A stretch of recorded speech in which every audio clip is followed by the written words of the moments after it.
Muy buenas noches, mis amados hermanos. El Señor les bendiga a todos ustedes, a todos los que estáis en diferentes lugares, ¿no? Acá dice a los que estáis en Roma, pero a los que estáis en el norte, en el sur, en el este o en el oeste.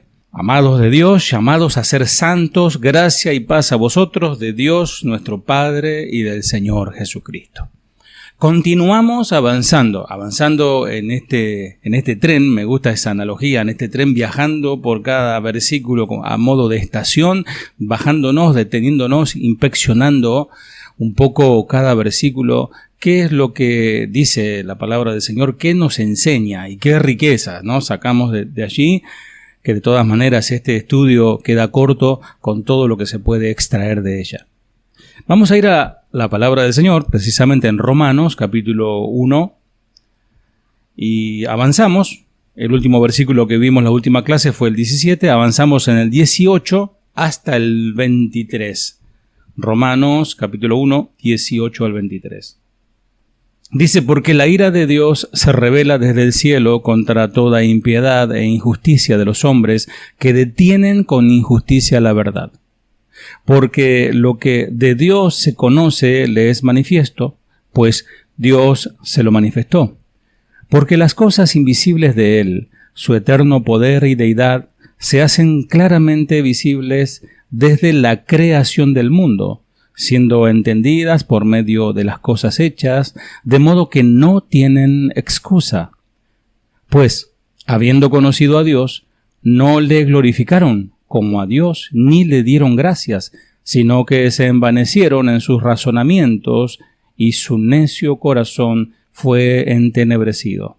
Profesando ser sabios, se hicieron necios, y cambiaron la gloria del Dios incorruptible en semejanza de imagen de hombre corruptible, de aves, de cuadrúpedos y de reptiles.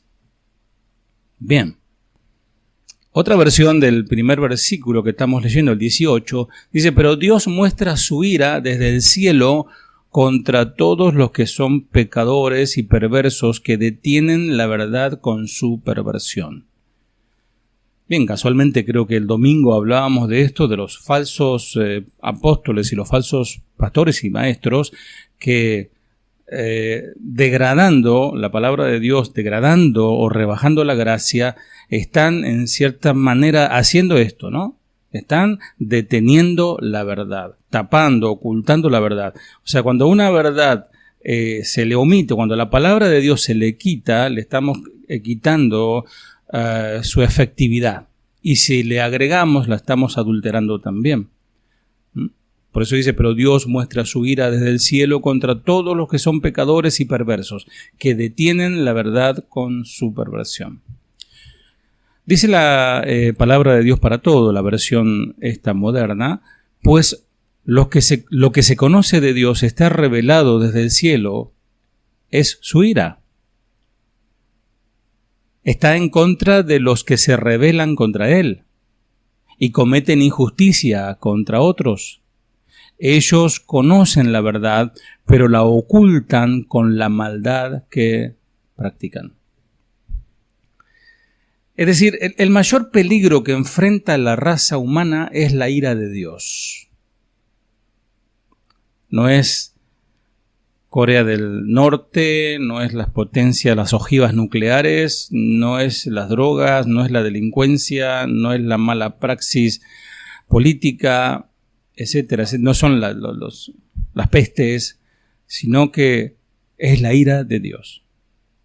Porque la ira de Dios se revela desde el cielo. En este momento está aconteciendo eso. La idea es simple, pero soberana. La ira de Dios es revelada desde el cielo en contra de la raza humana. Y la raza humana merece la ira de Dios. Amados hermanos y pastores, presentes también, y maestros y futuros maestros, porque el que estudia también se prepara para enseñar, debemos saber que si bien Dios es un Dios de amor y que nos gusta, como decíamos vez pasada, regalar una tacita con una frase o un eslogan, sonríe, Dios te ama, o pegamos en el auto un sticker, Jesús te ama, Eso es cierto, Dios te ama, pero también Dios está airado. Y la raza humana debe saber esto. ¿Qué merece la raza humana? La ira de Dios. Cuando digo la raza humana, involucramos a todos los que estamos aquí. Somos también raza humana. Nosotros a veces objetamos la idea de la ira de Dios porque, claro, la igualamos, la humanizamos, ¿no? a la ira de Dios y la comparamos con la ira humana, la cual es motivada por razones generalmente personales o egoístas. Cuando nos airamos, generalmente es porque tocaron nuestro amor propio o nos dañaron en algo. No debemos olvidar que la ira de Dios es completamente justa, santa y santa en su carácter. No debemos olvidar que no podemos comparar a Dios con nuestra forma de proceder.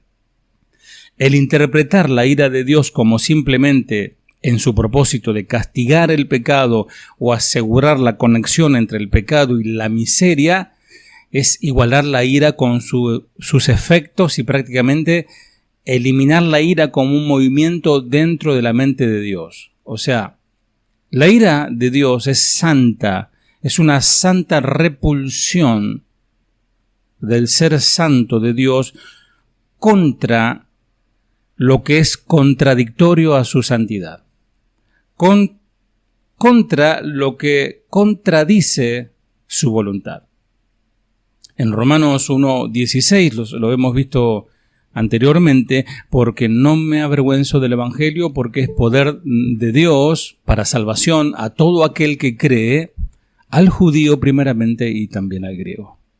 Pablo habló de salvación.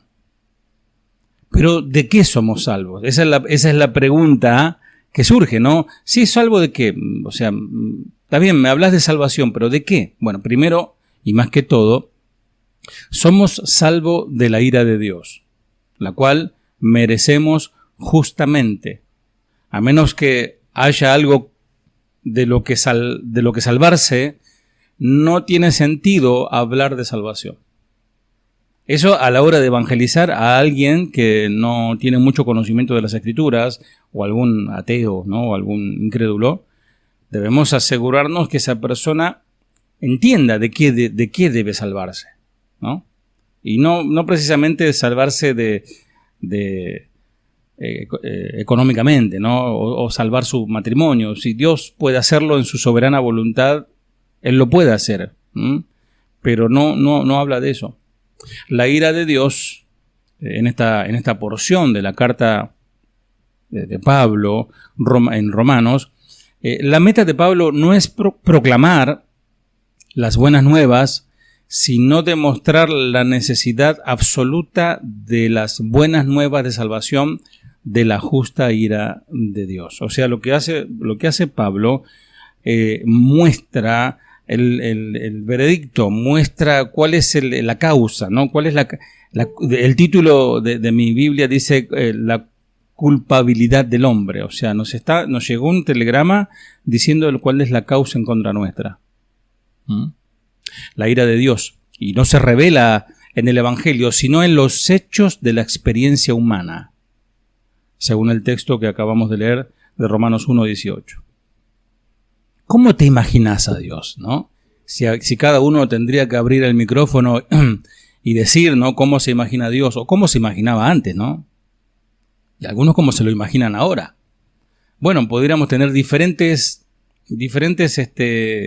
aspectos, algunos muy creativos y otros muy caricaturescos de Dios.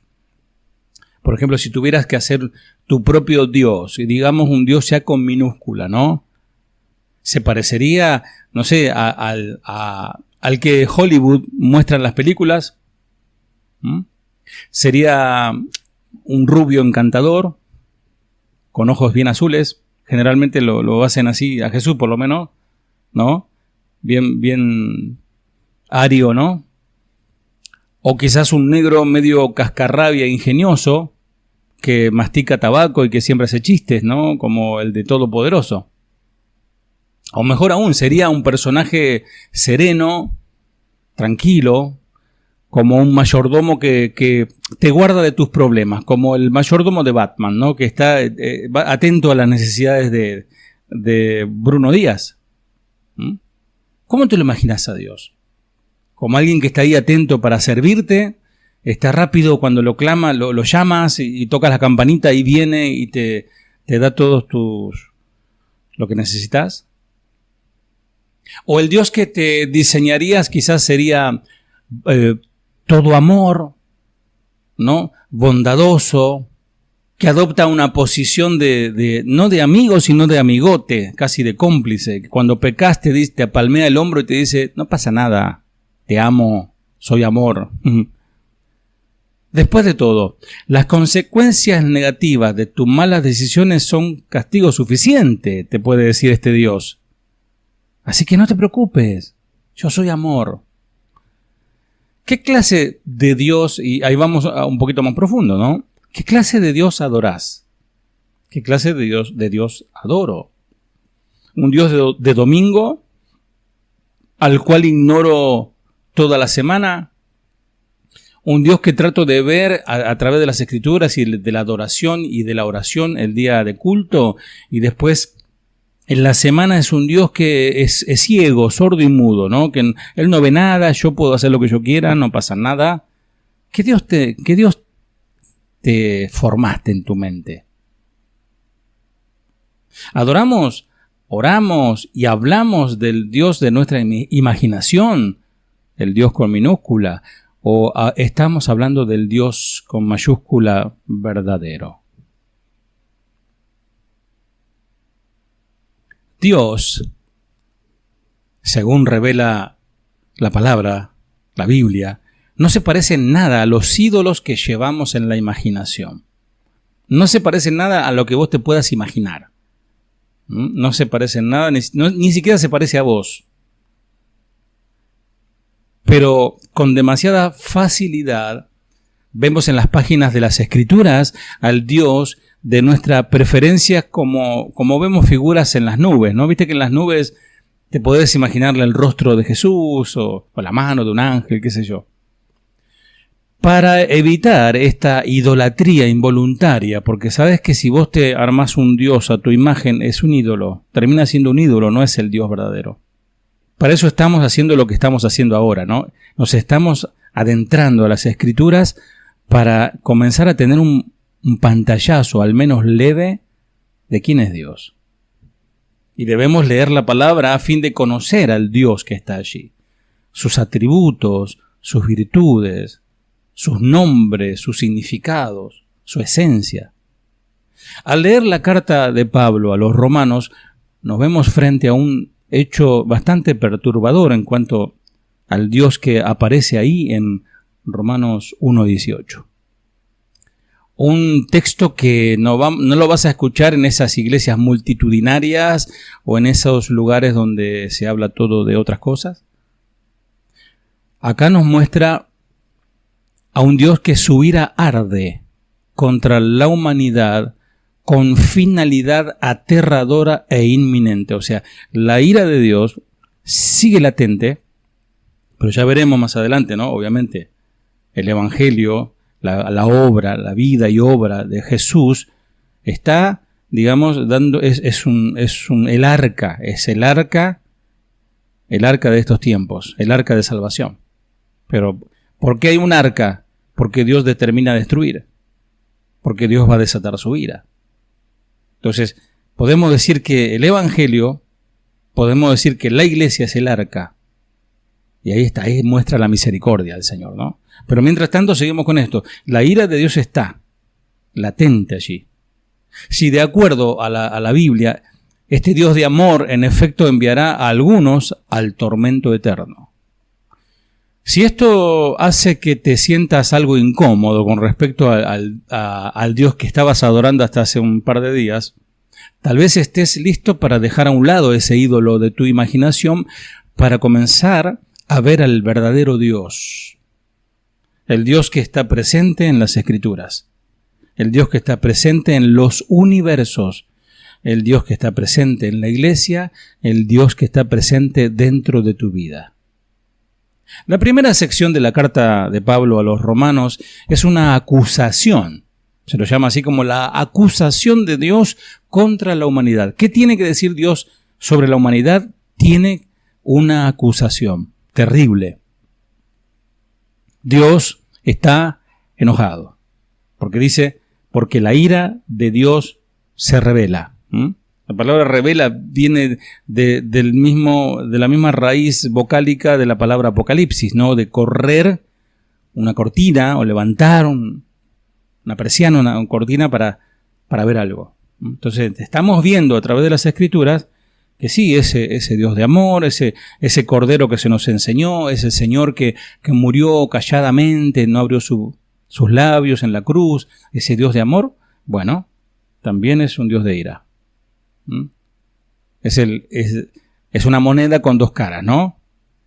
Dios está enojado, habla de la ira, y la palabra ira implica indignación. O sea, ahí nos acercamos un poco más, ¿no? Al significado, porque uno se puede airar, dice airaos, pero no pequéis. Por ahí nos airamos porque nuestro hijo nos tiró el celular y lo rompió, que nos costó, lo estamos pagando todavía. Y uno se puede, en fin, enojar por eso, airarse, ¿no? Y Santiago dice que en la ira del hombre no opera la justicia de Dios. Dios está enojado y todos y cada uno de nosotros estamos sujetos a la separación eterna de Él y en un lugar de sufrimiento indescriptible. O sea, el destino final de la separación permanente de Dios es un destino indescriptible. O sea, así como no podemos imaginar a Dios, así como no podemos imaginar el cielo, la belleza, la hermosura, lo grandioso que será eso, tampoco podemos imaginar el sufrimiento eterno. Estamos hablando de cosas muy profundas, muy delicadas y también muy ciertas, que son verdad, porque Dios lo dijo. Entonces ahí tomamos dimensión. El apóstol explica el peligro de la humanidad de esta manera. La humanidad está sujeta a la ira de Dios porque, de manera colectiva e individual, nos hemos rebelado contra Él con nuestra mente y con nuestras obras. Lo dice 1:18. Para dar un ejemplo, se me ocurrió poner este ejemplo. Imaginen que el dueño de la casa, bueno, vos sos dueño de tu casa, tenés un hermoso frente, todo hermoso, todo bien blanco pulcro, con algunos detalles, no sé, en dorado, me imagino, no sé, o en algún color que te guste, y pones un discreto letrero que dice no pinte mi pared blanca, ¿no?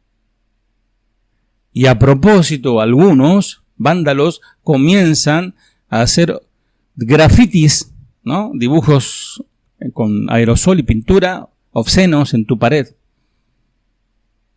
¿Qué sentirías? Imagínate esto. Capaz que te lo hicieron, capaz que te estoy profetizando algo que pasó. Que vos pintaste la pared, hermoseaste y vinieron algunos y te lo arruinaron. ¿Qué sentís en ese momento? Indignación. Y creo que esa es una analogía que nos sirve para darnos una idea de lo que estamos hablando con respecto a lo que siente Dios. Obviamente, salvando la distancia. Nadie está exento del juicio. Como dice Romanos, ahí te invito a anotar en tu anotador, nadie se salva, ni el gentil, capítulo 1, 18 al 32, ni el moralista, capítulo 2, versículo 1 al 16, ni siquiera el judío, que por ser religioso se siente más santo que los demás, capítulo 2, versículo 17 y capítulo 3, versículo 8. Es más, todos estamos sujetos a la ira de Dios porque somos corruptos hasta la médula. Capítulo 3, versículo 9 al 20. Para probar su argumentación, el apóstol Pablo echa mano a la sabiduría adquirida durante su experiencia en el ministerio, lo que sin duda incluyó una serie de acalorados debates con filósofos gentiles y judíos también. Algunos, como hoy, objetaban el concepto de que lo de que los que no han oído de Dios pudieran ser justamente condenados por transgredir una ley de la que no sabe nada. Y esa es una pregunta que se nos plantea siempre, ¿no? Cuando alguien quiere acusar a Dios, que se pone con un espíritu muy misionero y muy evangelista, ¿no? Y dice, ¿qué pasa con esa gente, esos salvajes o esa gente que viven apartados de la civilización y que no conocen a Dios? ¿Cómo Dios lo va a enviar al infierno? ¿Qué injusticia? Etcétera, ¿no? Y Pablo responde a estas objeciones con dos acusaciones. Una referente a la naturaleza, hablando de la naturaleza, lo creado por Dios, y la otra a la conciencia. Dijo por allí alguien, dos cosas me maravillan, el cielo tachonado de estrellas y la ley moral de Dios en mi corazón. Los judíos aducían excepción del castigo, o sea que ellos estaban exentos del castigo en virtud del pacto que habían heredado de su padre Abraham. Ellos decían, casi como que decían, salvo siempre salvo, ¿no? Ya la promesa sobre Abraham recae sobre mí y yo ya soy hijo de Dios y puedo hacer lo que quiera. Bueno, Pablo responde a esas objeciones corrigiendo su teología errónea, orientada en las obras, como muchos creen y muchas religiones también creen que por las obras uno puede ganar el favor de Dios. Y luego Pablo lanza una punzante acusación basada en la misma ley que ellos aducen conocer y atesorar.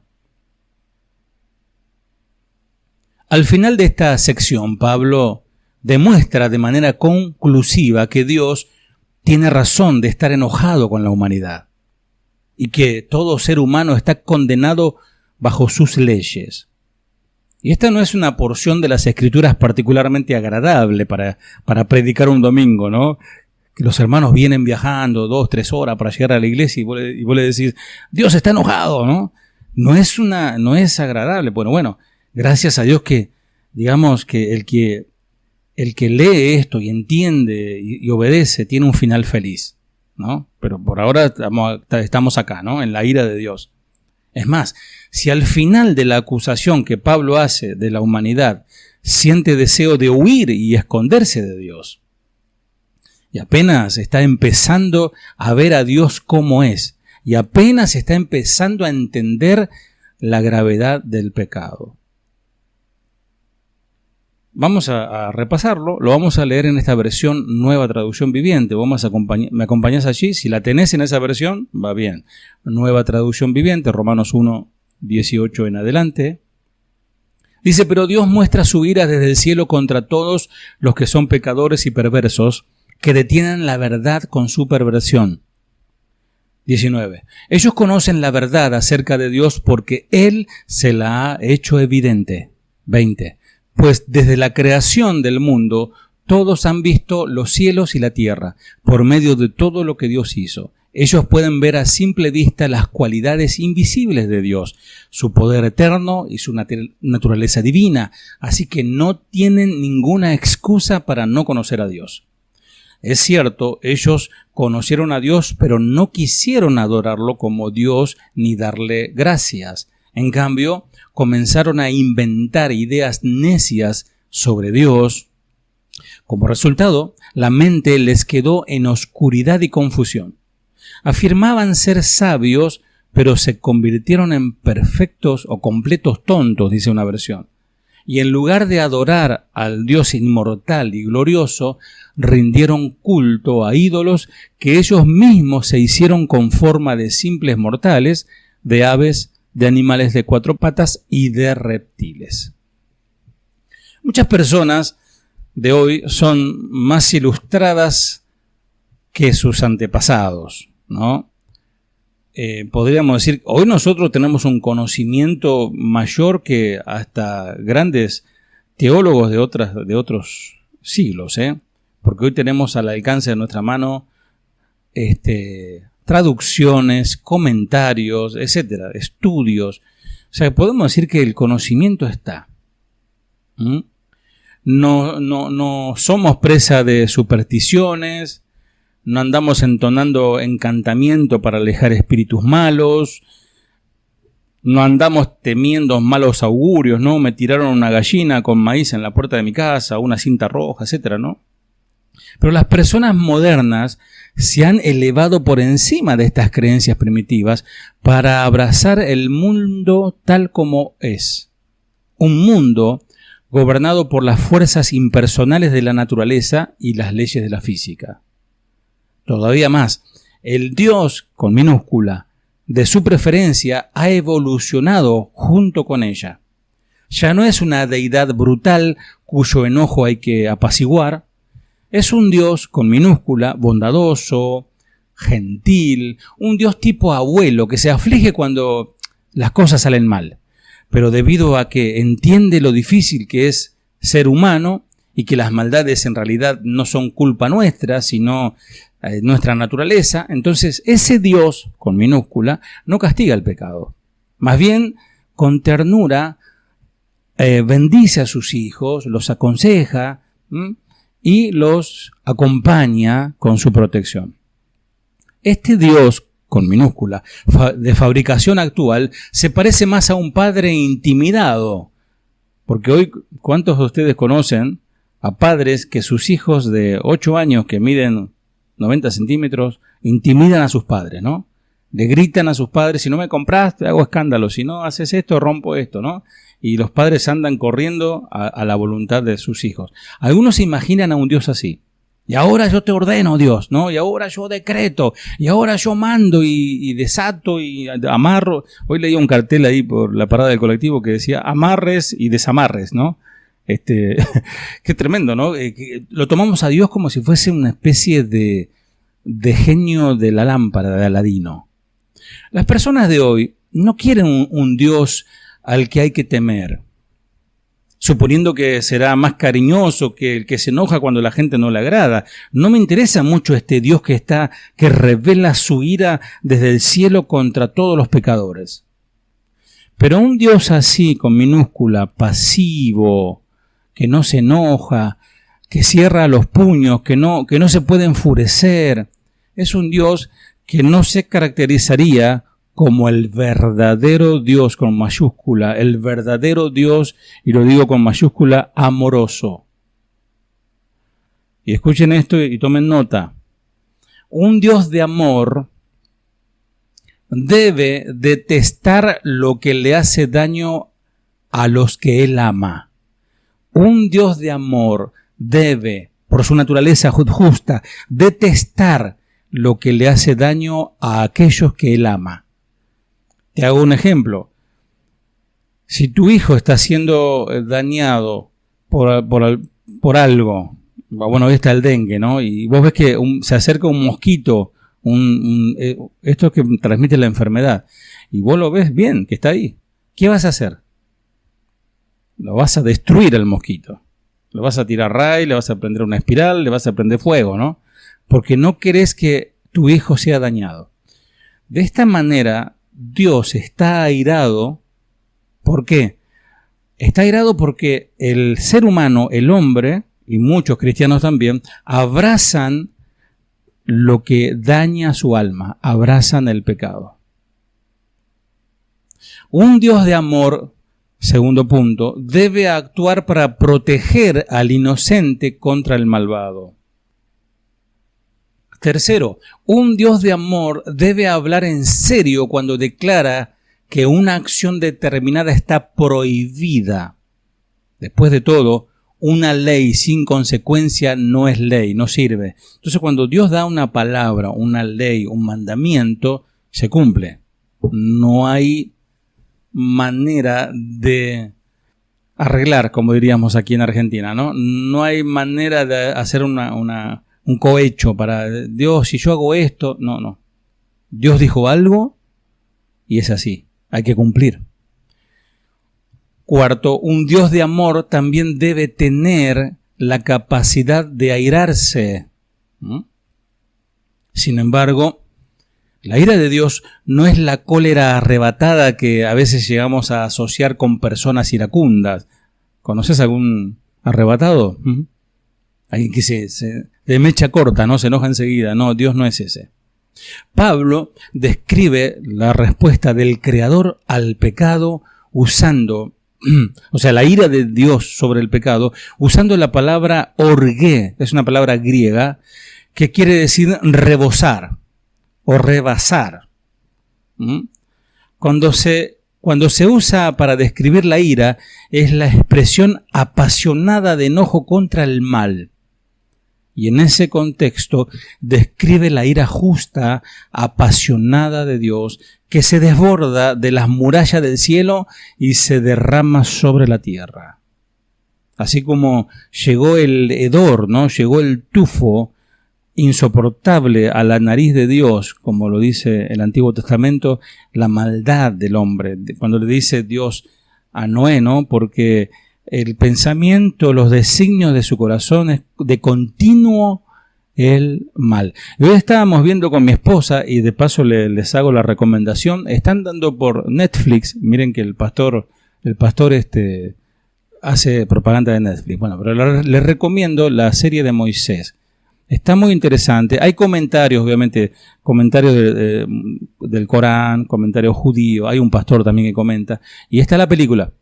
Y hay unos comentarios muy interesantes que se puede tomar para enriquecer el conocimiento. Y bueno, decía que el pensamiento de la Mishnah, de los comentarios hebreos, que cuando el faraón, su soberbia era tan alta que le impedía a él escuchar a Dios. No podía escuchar a Dios porque él estaba muy arriba, su soberbia, su ego. Y esto me hizo pensar, ¿no? ¿Cómo es el ser humano? Y que dicen que ellos, en algunos países árabes, a la persona soberbia o a la persona necia, que no quiere escuchar cuando le están diciendo algo, le dicen faraón en el idioma de ellos. Muy interesante, ¿no? Entonces, a ese tipo de personas es donde el Señor se está airado. Esa necedad. Y el peligro, como le pasó a Judas, ¿no? Judas, que estuvo con Jesús, tuvo el maestro perfecto, estuvo en el lugar correcto, con la persona correcta, en el tiempo y espacio correcto, pero tuvo un corazón incorrecto. Porque lo que le pasó al faraón es lo mismo. Desde su concupiscencia, de su maldad, comenzó él a seguir practicando, a seguir creciendo, a seguir permitiendo que Satanás llenara su corazón. Y yo sé que en un estudio el Señor nos habla.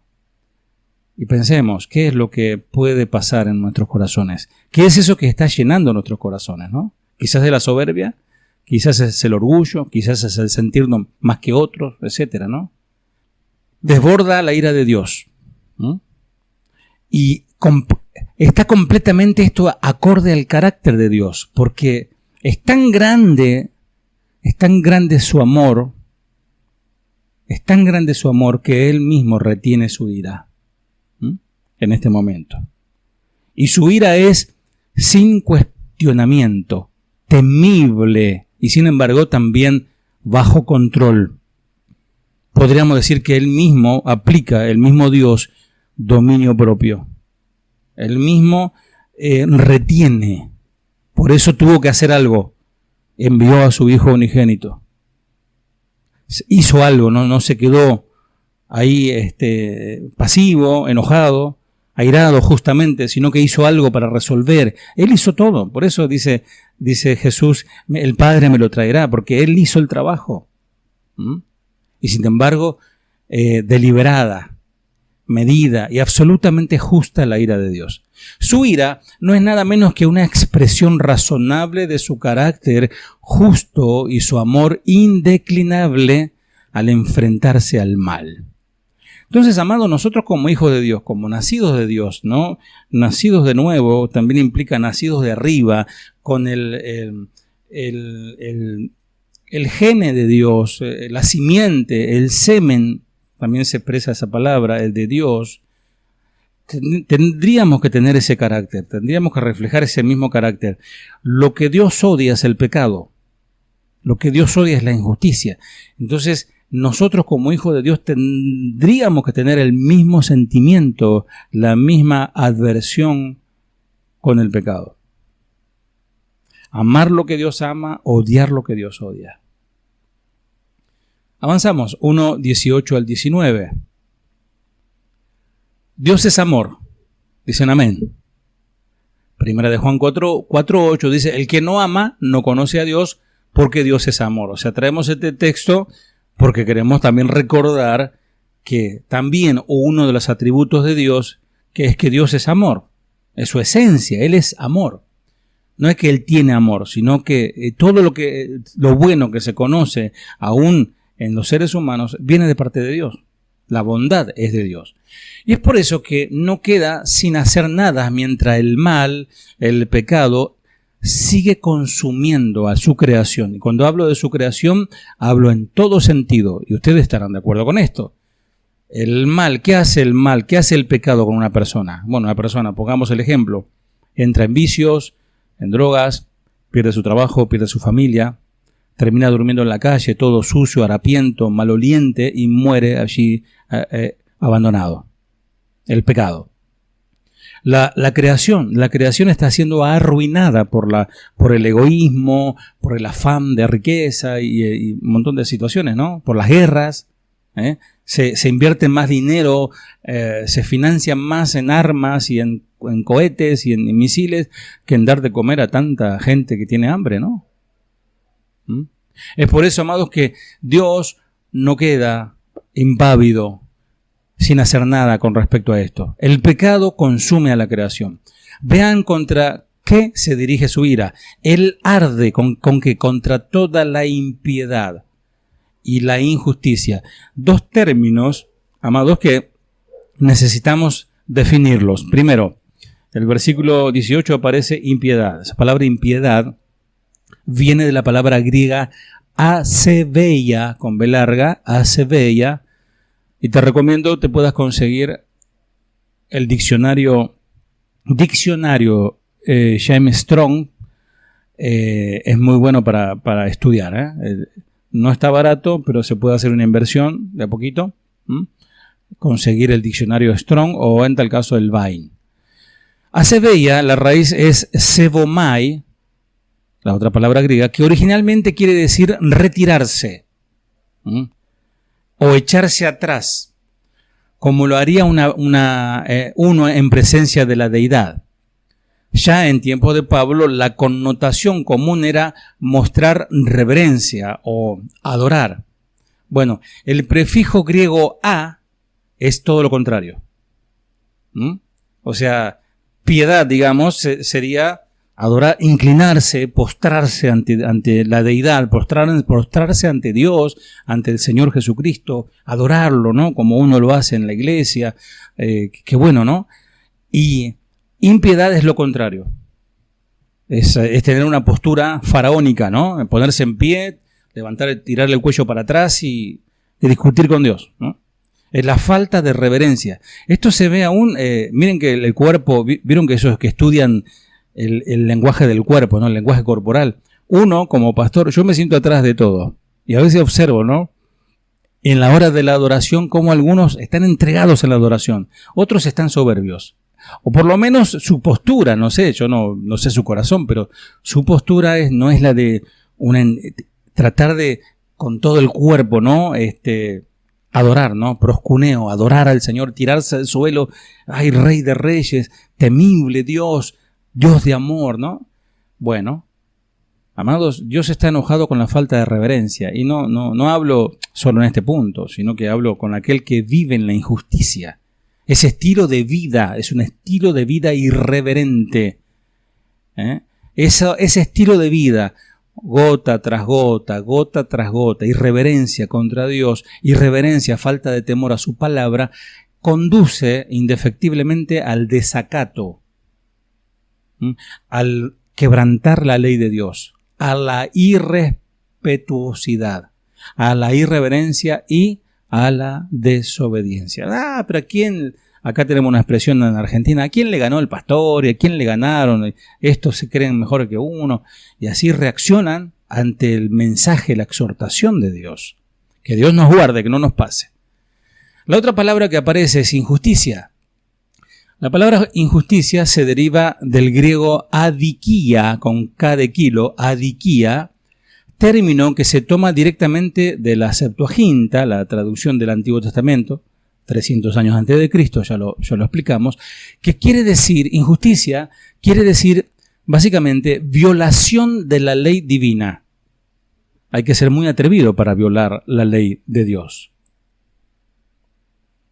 Esta ley divina, por supuesto, se refiere a los estándares de conducta dados por medio de Moisés, que la nación hebrea de Israel debía modelar. Entendamos que el decálogo, la ley de Dios, la Torá, es el pensamiento de Dios. Se revela en letras, en texto, lo que Dios quiere, lo que Dios piensa, lo que Dios siente, lo que Dios manda. ¿Eh? Y estos estándares de conducta que Pablo llama ley no son arbitrarios. Dios no se sentó un día y decidió hacer una lista de cosas que estropearían nuestra diversión, ¿no? Como decimos aquí en Argentina, qué mala onda, que te dio siempre arruinando la fiesta, ¿no? O qué hago a fiesta, dicen, ¿no? No, estas reglas para la vida son la expresión de su carácter, es para salvaguardarnos a nosotros mismos y al prójimo. Su naturaleza como poder supremo del universo. Ustedes vieron la transmisión del eclipse, ¿no? Cómo en cierta manera adoraban a la naturaleza, ¿se dieron cuenta? En ningún momento mencionan a Dios, por lo menos en los canales que yo veo acá. En ningún momento, el sol, la luz, lo que es la naturaleza, lo que es, ¿no? La madre naturaleza, en ningún momento honraron a Dios. Bueno, estamos hablando de este Dios supremo que controla el universo. En otras palabras, si Dios, por ejemplo, fuera mentiroso, entonces mentir sería justo. Pero ¿saben qué? Dios es verdad. Dice Romanos, precisamente 3:4, de ninguna manera, antes bien sea Dios veraz, o sea, verdadero, y todo hombre mentiroso, como está escrito, para que seas justificado en tus palabras y venzas cuando fueres juzgado. Por consiguiente, mentir es acción contraria al carácter de Dios. ¿Dios miente? No. Bueno, si yo miento, estoy transgrediendo a Dios, lo que Él dice. ¿Dios roba? No. Bueno, si yo robo, estoy transgrediendo la ley de Dios. Y así podemos seguir. Entonces, ahí es donde se nos van acomodando, como decimos los melones, ¿no? Se van acomodando los patitos, se van acomodando las cosas, que a veces tenemos un Dios un poco medio distorsionado, ¿no? Que no pasa nada, está todo bien con Dios. Amados, es un Dios santo, justo, perfecto, ¿no? Impiedad e injusticia, entonces, no representa solo una violación de ciertas reglas de conducta, sino el total rechazo al Dios mismo. Es como cuando vos, papá, en el hogar, das una directiva, si querés una orden. Decís, bueno, quiero que después, antes de las 10 de la noche, los chicos en la cama, porque mañana quiere ir al colegio, ¿no? ¿Y qué pasa cuando tu hijo se desacata y se dice nada y se levanta los hombros y dice no, y prende el joystick, como es la play, y empieza a jugar ahí, a tirar tiros? ¿Cómo te sentís? Transgredió, violó tu orden. Cuando lo mismo siente Dios cuando nosotros hacemos lo que queremos. ¿Se va entendiendo, no? Yo por lo menos lo entiendo así. Entonces, su deidad, su autoridad, su misma naturaleza debe ser respetada. Pablo declaró que la ira de Dios se revela contra toda impiedad e injusticia, es decir, contra el pecado. Cuando decidimos pecar, expresamos desprecio por el carácter de Dios y por el Dios mismo, pues estamos llamando buenas las cosas malas. Estamos llamando malas a la ley de Dios o a la palabra de Dios. Por eso Pablo dijo que esta impiedad e injusticia la perpetúan los seres humanos que con su maldad obstruyen la verdad. Y les hice mención de los falsos apóstoles, los que predican cualquier cosa y abusan de la gente, ¿no? Pero cualquiera de nosotros podemos ser malvados obstruyendo la verdad, ¿eh? Cualquiera nos podemos transformar en anticristos. ¿Cómo? Ocupando el lugar de Cristo en nuestras vidas. Dios dijo eso en su palabra, pero yo lo hago así. Dios dice que hay que no hay que dejar de congregarse como algunos tienen por costumbre, y yo pudiendo congregar, me hago el oso y no me congrego y me voy a la cancha o me quedo a ver el partido, amados, parece algo menor, algo tonto, pero así se comienza. Acuérdense del faraón. Así se comienza. Una desobediencia hoy, otra un poquito mañana, y así voy agregando. La imagen verbal del término griego que se traduce detienen, estos que detienen, obstruyen, es la de un individuo que lucha. Da la imagen de un luchador. Algunos vio esas peleas, ¿no? Hoy creo que hay tipos de boxeo, kickboxing, no sé cómo es, que usan todo, ¿no? Que medio como que lo tira al suelo y una vez que lo tiró, le busca agarrarlo del cuello hasta que el otro pega en la lona y con su mano golpea para que lo suelte porque perdió. Así son los que detienen. Esa es la figura que usa Pablo. Obstruyen, tapan, ¿no? Están deteniendo la justicia de Dios. ¿Cómo puede ser también esto? En la práctica, con mi testimonio yo estoy opacando la verdad de Dios. Mira ahí ese cristiano, mira lo que está haciendo. Y el domingo va a la iglesia con toda su familia. Estamos obstruyendo. Y ojo que podemos caer bajo el enojo del Señor. Yo sé que es difícil este estudio, amados, pero bueno, ya el título, ¿no? La ira de Dios. Y hay que decirlo así, ¿no? Clarito, ¿no? Sí, la enfermedad y los desastres producen calamidad, pero la gran mayoría de los males del mundo lo instigan y perpetúan los que pecan unos contra otros con asesinatos, robos, hostilidad entre las naciones y violencia en el hogar. Amado, no va a ser gratis la guerra en Rusia contra Ucrania, la invasión. No va a ser gratis la ley del aborto, no va a ser gratis la ley de matrimonio igualitario en los países, no va a ser gratis la despenalización de la droga, no va a ser gratis la legalización de la pedofilia y tantas aberraciones que en el mundo ya empiezan a sonar. No va a ser gratis, los juicios de Dios están latentes. Y si no se desata la ira que estamos hablando de Dios, es porque aún la iglesia está en esta tierra. Porque aún hay quien detiene esto, y es el Espíritu Santo morando en la iglesia. Por eso es importante orar, interceder, orar por nuestras naciones, orar por nuestro vecindario, por los que nos presiden, etc. El pecado de las personas, así como la santidad o la justicia de una persona detiene la ira de Dios, como pasó con Abraham y Lot, que era solamente uno, medio justo, el Señor no derramó su ira sobre ese lugar hasta que no sacó a ese justo. Lo mismo pasa en este tiempo. Pregunto yo, en estas 64 personas, bueno, eran 68 recién, ¿qué pasó con los otros 4? Bueno, en estas 64 personas que estamos aquí, ¿habrá justos que detengan la ira de Dios? ¿Que puedan detener esa ira? Bueno, Pablo entonces explica el porqué de esta rebelión desenfrenada contra Dios y su ley. Las personas suprimen su conocimiento innato del Creador, una conciencia que es parte integral de su composición, como el ADN. Por más que tu compañero de trabajo te diga, no, yo no creo en lo que vos creés, vos sos evangélico, o yo ni católico soy, no, o yo soy religioso, etcétera, ¿no? Por más que la persona no sepa nada de la Biblia, no importa. En su ADN está la conciencia de un Dios.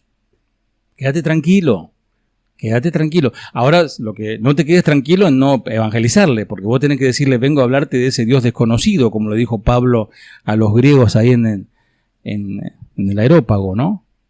Dios creó a los seres humanos con el propósito de que tengan una relación estrecha y significativa con Él. O sea, el propósito, original de Dios, el propósito ideal de Dios es tener una comunión estrecha, como lo tuvo Dios al principio con Adán y Abaj, Adán y Eva. Y esta necesidad hace que los hombres de toda raza, en todo tiempo, instintivamente están tanteando, como dice el mismo Pablo, buscando al Creador. Lo buscan, se paran, están 3 horas ahí parados delante del Gauchito Gil, delante de San La Muerte, de la Virgen de Guadalupe, de la Virgen de Luján. Están tratando de encontrar el hilo rojo, ¿no? Y está cerca de ellos y lo rechazan. Y es Cristo, ¿no? Y nosotros lo tenemos. ¿Cuántos dicen amén? ¿Tenés a Cristo o todavía está con el San La Muerte? San Guchito. Instintivamente el ser humano busca a Dios. A menos, claro, que a propósito obstruyan ese deseo y expresen, ignoren ese conocimiento innato del... Bueno, ahí ya entramos en otro terreno. Ese que estaba buscando a Dios tras una estatua o tras una lo que sea, cuando se le presenta el Evangelio de Jesucristo, que es poderoso, es poder de Dios para salvar, y lo rechaza, ahí se metió en problema. Ahí es otro tema. Bueno, vamos avanzando para el final. Versículo 20 al 21. Amados, este es un estudio bien exhaustivo. Es una herramienta, amados, tremenda, que para nosotros, los que nos amamos las Escrituras, te van a quedar ahí para que vos puedas tenerlo, para enseñarlo y para predicarlo y para aún desarrollarlo. Algunos tal vez objetarían que esta evidencia innata, instintiva de un creador es demasiado intangible. Pero Pablo señala la creación misma. Obvio que no estoy hablando de ciertas filosofías griegas, ¿no? Que Dios es una piedra, Dios es un árbol. No. Dios es Dios. Dios creó la piedra, Dios creó el árbol, ¿no? Y Dios nos ha envuelto en evidencia. Cuando vos te vas al mar, cuando vos te vas a la montaña o te vas al desierto, donde sea, a la nieve o al donde vayas, ves la obra de Dios allí. Observa el espacio profundo. No sé si alguno tiene la posibilidad de hacerlo. Con un buen telescopio. Te digo, te vuela la cabeza. No sé si tuviste la posibilidad de hacer eso. Andate al planetario un día. Hay lugar, ahí podés ver. Puedes acceder a un telescopio de alto alcance y te vas a quedar maravillado. Vas a decir, ¡ay, qué chiquito que soy! Casualmente el domingo vamos a predicar sobre esto. La pequeñez, la insignificancia del hombre. O sea que si vos ves en un telescopio, no te alcanza el telescopio para ver lo que hay, porque es mucho más. Tuvieron que mandar un telescopio al espacio, o sea, para que viaje, tipo como hay una locomotora en el espacio que va y sigue avanzando hacia el espacio profundo y sigue trayendo fotos, a los de la NASA, etcétera. Y sigue, y se va a perder ese telescopio y el universo sigue. Obviamente que tiene un fin, porque solamente Dios es infinito. Bien, también si pones tus ojos en un microscopio, vas a ver un mundo de evidencia. Y vas a ver que tu intelecto va a quedar totalmente maravillado. Y vas a ver al Dios exhaustivo, al Dios maravilloso. Alguien dijo, al decir que Dios se lo manifestó, quiere decir que el hombre, cuando Dios se manifestó al hombre a través de la creación, que el hombre fue creado para que sea un espectador de este mundo formado. Dios creó la florcita, a las mujeres les pasa, bueno, a algunos varones también nos pasa. Yo he aprendido a valorar y a apreciar las flores y me pongo con mi esposa a ver sus plantas, que tiene una variedad casi infinita de especies, y es increíble, amados, que en un metro cuadrado haya por lo menos 20 verdes diferentes. 20 verdes diferentes, no sé, 300 formas de hojas diferentes, y estamos hablando de un metro cuadrado. Entonces, Dios creó todo lo creado, valga la redundancia, para que el ojo del hombre lo disfrute, el ojo humano, para que pueda mirar el cuadro tan hermoso y decir, qué trabajo hizo el autor, qué el creador, el escultor, el pintor de esta obra merece toda la alabanza y toda la adoración. Para eso lo hizo. La misma naturaleza es el mejor argumento a favor del diseño inteligente, por lo que nadie tiene excusa. Si a vos te dicen, no, mostrame a Dios, decirle que baje o lo que sea, un ángel, ese está buscando excusa. Que mira al cielo, que mire la tierra, que mire en un microscopio su propia sangre. Sin embargo, con insolencia, las personas obstruyen la verdad de Dios Y como resultado trágico, dice, afirman ser sabios, pero se volvieron, perdón la palabra, estúpidos. Porque eso implica esa palabra necio. Se creen muy inteligentes, muy sabios, y se volvieron necios.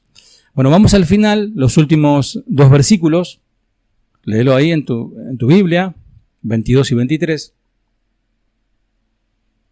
Profesando ser sabios, se hicieron necios y cambiaron la gloria del Dios incorruptible en semejanza de ¿qué? De imagen de hombre corruptible, de aves, de cuadrúpedos y de reptiles. Estaba viendo en la serie que les recomiendo, los dioses, los ídolos, los muñecos que tenían estos egipcios, ¿no? Cabeza de toro, cabeza de gato, cabeza de perro, no sé, etcétera. Eran esfinges se les dice. Para nosotros, amados, un necio es alguien travieso o que toma decisiones tontas. Sin embargo, la cultura griega y hebrea tomaba el término necio con mucho mayor seriedad. El lenguaje hebreo usa no menos de 4 términos para cuantificar el nivel de necedad que una persona puede llegar a tener.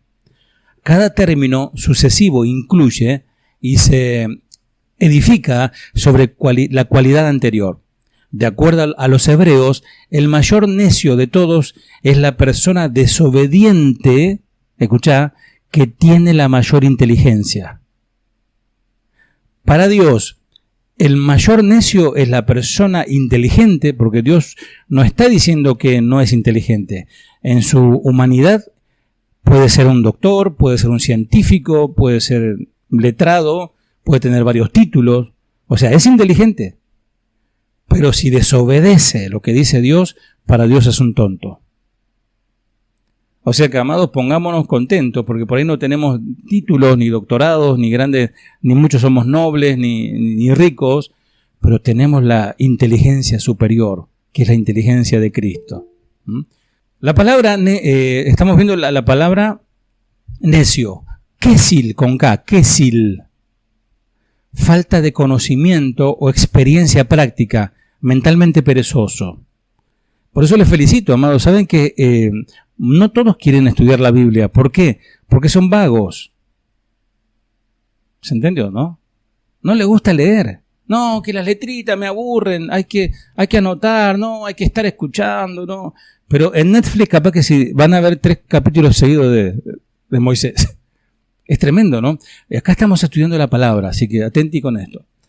Otra palabra que aparece de necio, euil, así como suena, euil, encallecido a las implicaciones morales de las decisiones necias. Es decir, se va, primero, para hacer algo malo tiene vergüenza, ¿no? Bueno, el hermanito está fumando, entonces agarra y compra pastillitas, saluda a los hermanos, ¿no?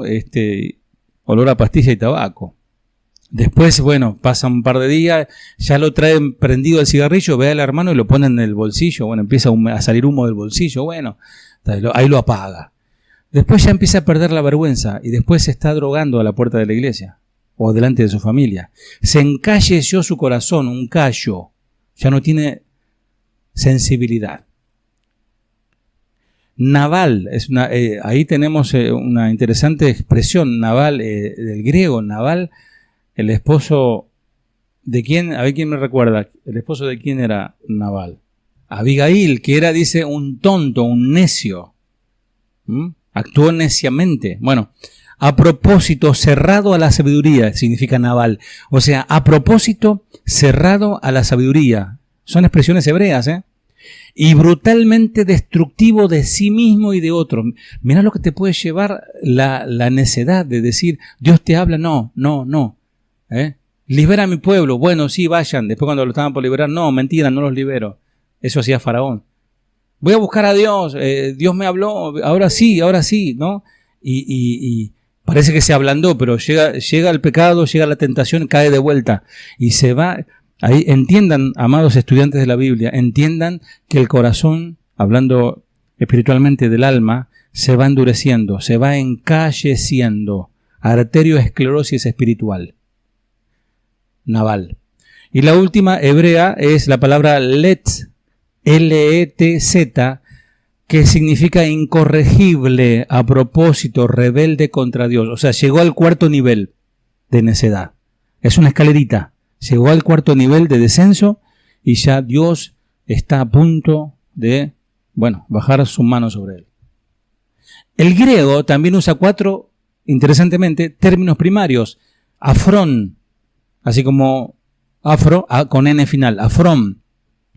Carente de percepción de sentido común del mundo físico y espiritual. Le da igual si existe Dios, si está la prueba vigente o evidente de que Dios existe. No, yo no me meto en eso, yo estoy bien así. Yo tengo mi propia filosofía. La segunda palabra griega es anoetos, que significa irracional, insensato, incapaz de gobernar la lujuria. Casualmente hablábamos el domingo sobre eso en la iglesia. Si alguno quiere escucharlo, está, o no sé si lo van a subir, a nuestra plataforma de YouTube de Casa de Oración Banfield. Irracional, insensato, incapaz de gobernar la lujuria. O sea, no tiene dominio propio. Se deja llevar por el desenfreno. Otra palabra, la tercera, asunetos. Con ese, asunetos, desprovisto de entendimiento, incapaz de razonar. O sea, se va empeorando. Y por último, moros. Mentalmente perezoso, al punto de ser moralmente despreciable en cuanto a sentimientos y carácter. Esa persona se transforma en alguien totalmente despreciable. Pablo usó el término moros en esta expresión. En las sociedades griegas solo un moro merecía censura. La futilidad y tontería del necio no solo distrae al ser humano en su búsqueda de su creador, en búsqueda de Dios, en búsqueda del Salvador, sino que lo lleva a convertir en necio, tonto, inservible, en algo grotesco. Y vean, seguimos aquí, vean el descenso espiritual, según relata Pablo en Romanos. Primero, ignoran voluntariamente a Dios. O sea, que ni siquiera lo niegan a Dios, Está como el ateo ese que dice, yo soy ateo gracias a Dios. Ignora voluntariamente a Dios. Versículo 1, 21. Segundo, lleva a una absurda imitación de Dios. O sea, rechaza a Dios, pero se arma su propio Dios. Versículo 21 al 22. Y acaba como un reemplazo total de Dios. O sea, ese Dios que puede ser una imagen o él mismo, termina siendo su Dios. 23 al 25. Se adora a las criaturas en lugar de adorar al Creador. Lo corruptible se pone en lugar de lo incorruptible. O sea, se agarra una serpiente corruptible y lo ponen como Dios. Lo temporal, un hombre, lo ponen como eterno. Oh, San Cayetano, oh, San Judas, o San Pedro. Pedro fue un hombre tremendo de Dios, mismo Pablo, ¿no? Pero están muertos, físicamente están muertos, no pueden oír a alguien que les pida desde la tierra. Es una afrenta contra Dios. En lugar de ir directamente al hacedor de los universos, al creador de las almas, ¿no? Amados, para ir finalizando, la humanidad tiene el hábito obstinado de buscar satisfacción en el don antes que en el dador del don. En el mundo de la iglesia, en el mundo evangélico, ¿no? No, el hermano tiene un don especial, cómo habla, cómo tiene el don de sanidad, toca el instrumento como un ángel y lo adoran. Y hasta le piden autógrafo.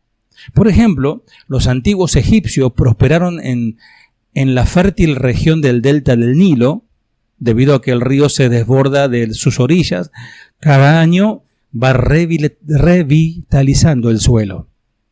También entendieron el papel vital del sol, así como lo adoraron ayer, estos lo adoraban también. De hecho, era Rahab, ¿no? El sol, el dios sol, el faraón.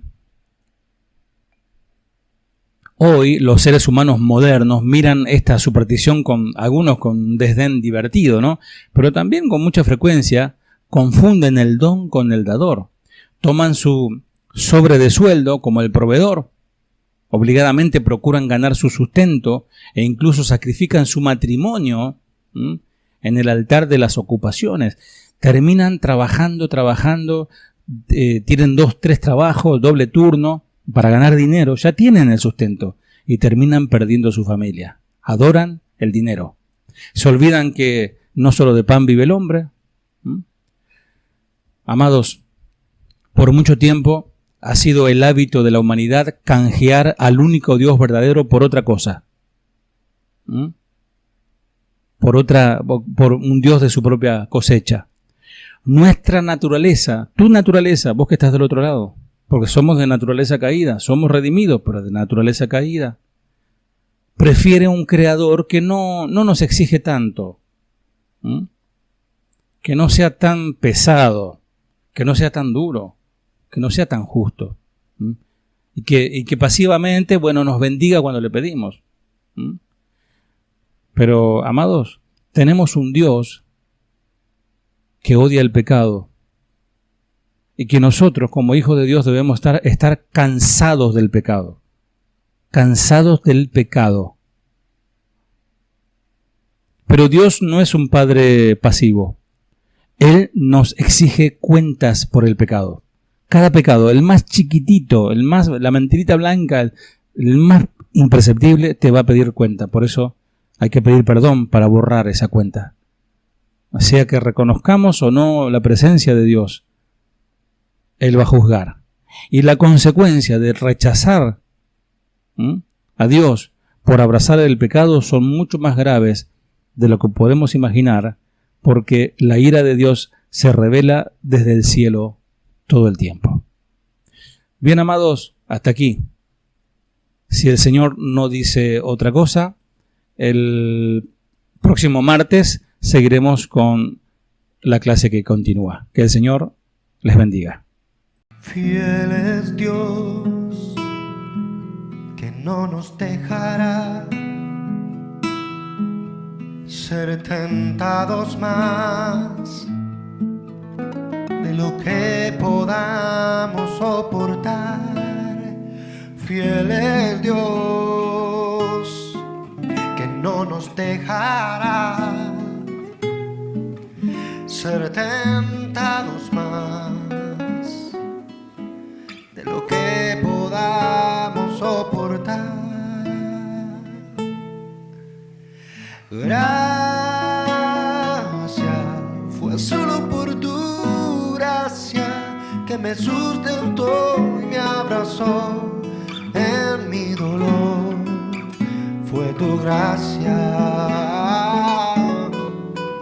en la tentación, me diste la salida, vi un nuevo color de tu amor que me